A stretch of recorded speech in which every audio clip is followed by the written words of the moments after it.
Hi students, welcome to Siddhapur Mathematics Academy. Now how you are solving the matrices? I thought you are following each and every problem. So like that, to get a more videos on the remaining chapter, please watch my videos, share, like and don't forget to subscribe and give the comments on comment box.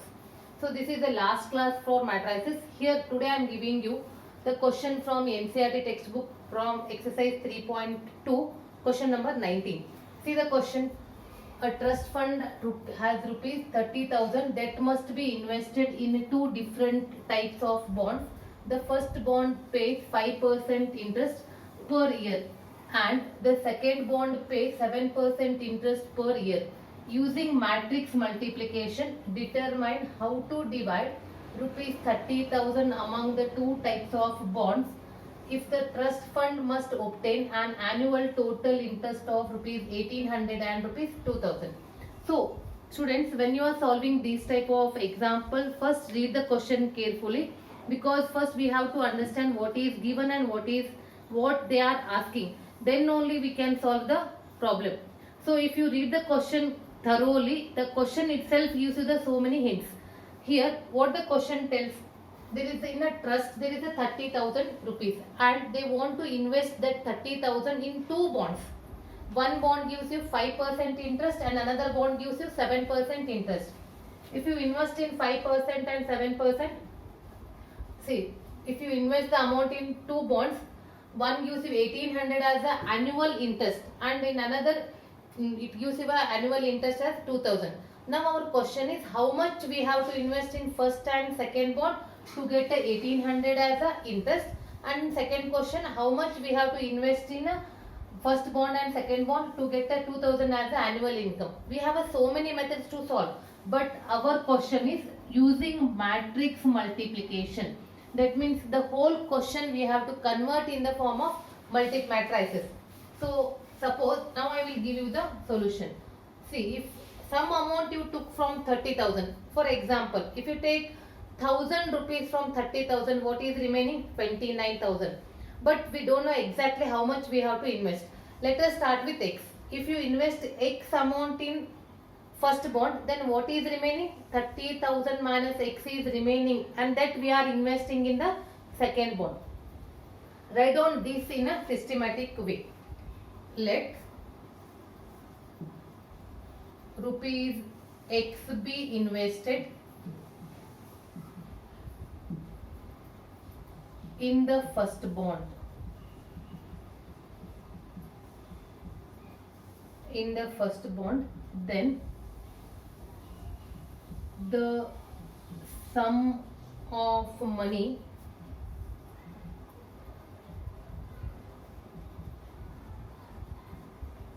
invested in the second bond will be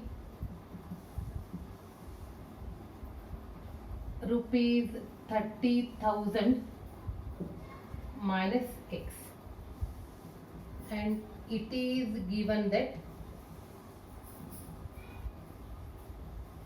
the first bond pays 5% interest per year and the second bond pays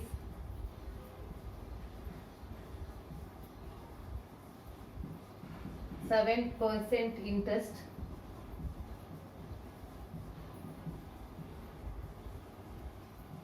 per year. Therefore, in order to obtain an annual total interest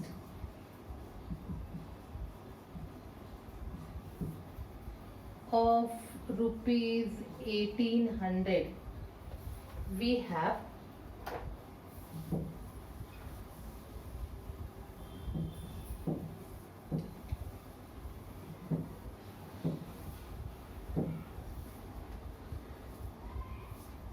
write in the form of matrix. First bond X, second bond 30,000 minus X. First bond is 5%, that is 5 upon 100. Second is 7%, 7 upon 100. Total we are getting 1800. Now it is a simple multiplication of a matrices.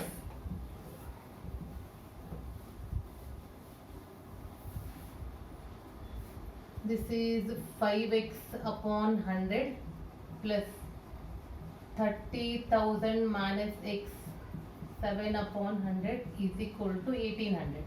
Take the LCM and simplify this. LCM is 100. Remove the bracket. This is 21,000 minus 7x. After that 5x minus 7x is how much? Minus 2x.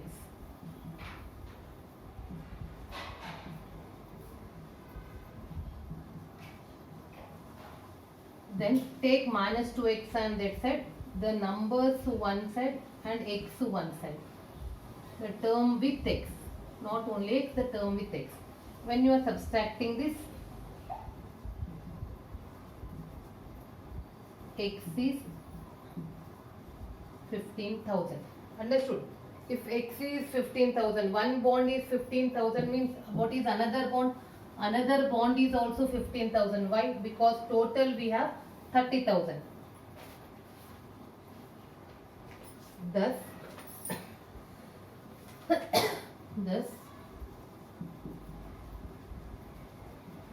in order to obtain an annual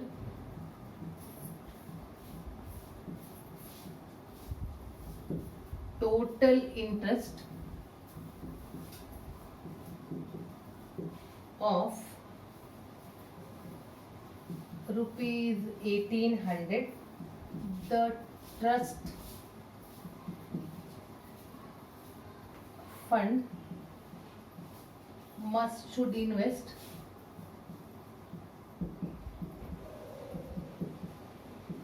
rupees 15,000 in the first bond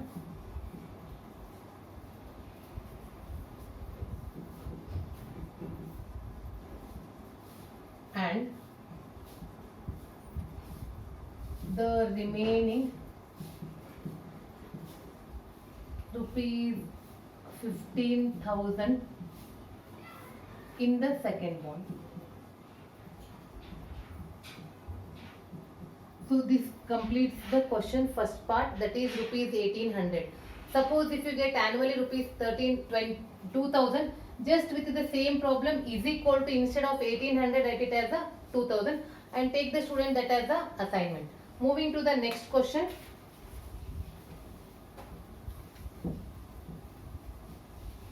First I will write the question.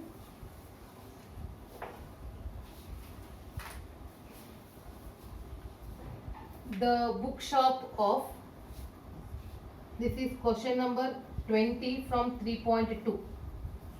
The bookshop of a particular school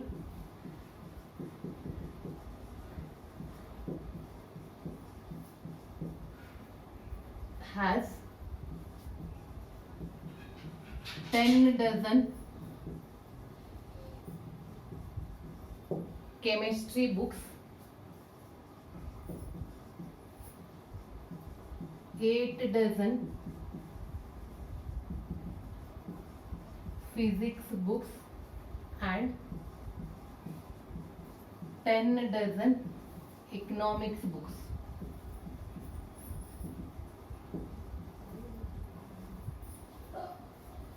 Their selling prices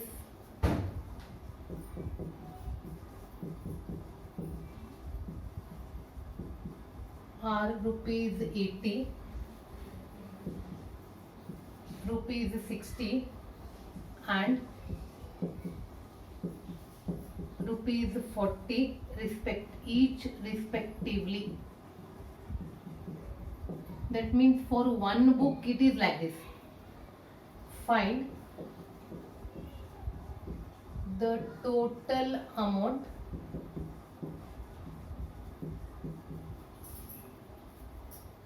the bookshop will receive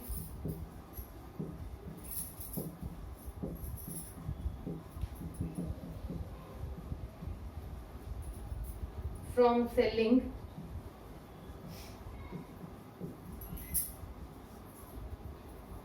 all the books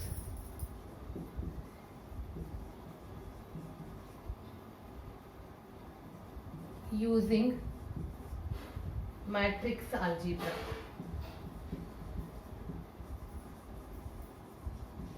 See, if they are not mentioned matrix algebra means the solution is very simple to find how total amount. But the question is using matrix algebra.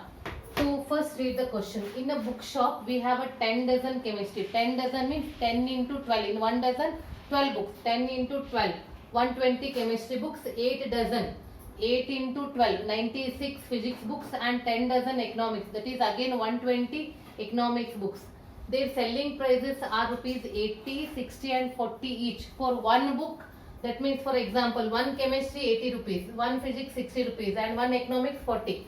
And after selling all these books, how much book amount we are receiving, that we have to calculate using a matrix method. That means first we have to write these in the form of matrices.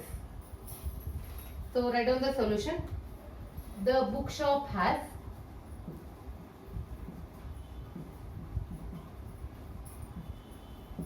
10 dozen chemistry books. That means total how many books we have? We have 120 chemistry books. 8 dozen physics books. That is 96. And 10 dozen economics books. That is also 120. Then the selling prices. The selling prices of chemistry book, that means for one book, physics book and an economics book are respectively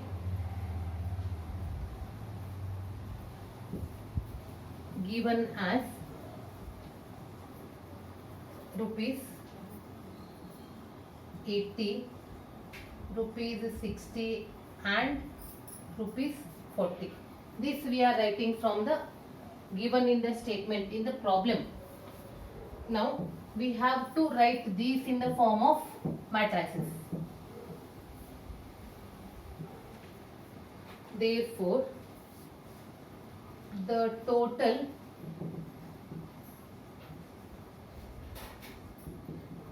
amount will be received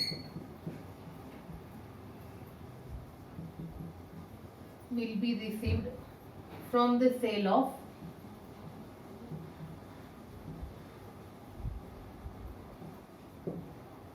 of all these books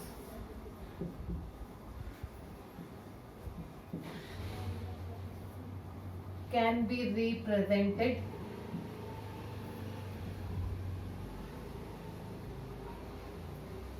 represented in the form of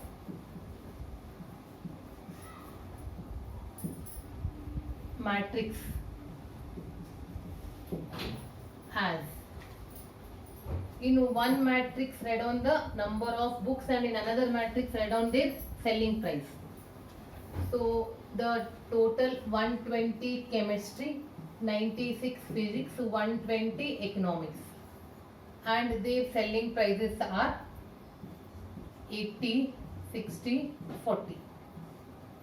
So this order is 1 by 3 and next one is 3 by 1. See, totally we will get 1 by 1. Multiply this. 120 into 80 plus 96 into 60 plus 120 into 40. First element into first element plus second element into second element, next third element into third element. It is plus, then add all these, you will get a total amount. The total amount is this. The bookshop will receive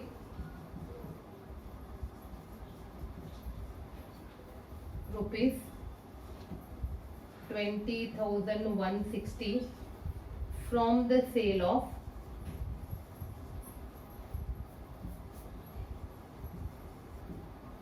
all these books. See, the question is very simple. Only thing they are asking in the form of matrices. That's why we wrote everything like that. Otherwise, the calculation is very simple. So, with this, I completed all the examples. But student, I am giving you one question, one worked example I am giving you as a assignment. That worked example is question number 20 in page number 96. Sorry, question number 20. It is page number 79 from NCERT part 1. So with this I complete the chapter matrices. In the next class I will start with the next chapter, that is determinants.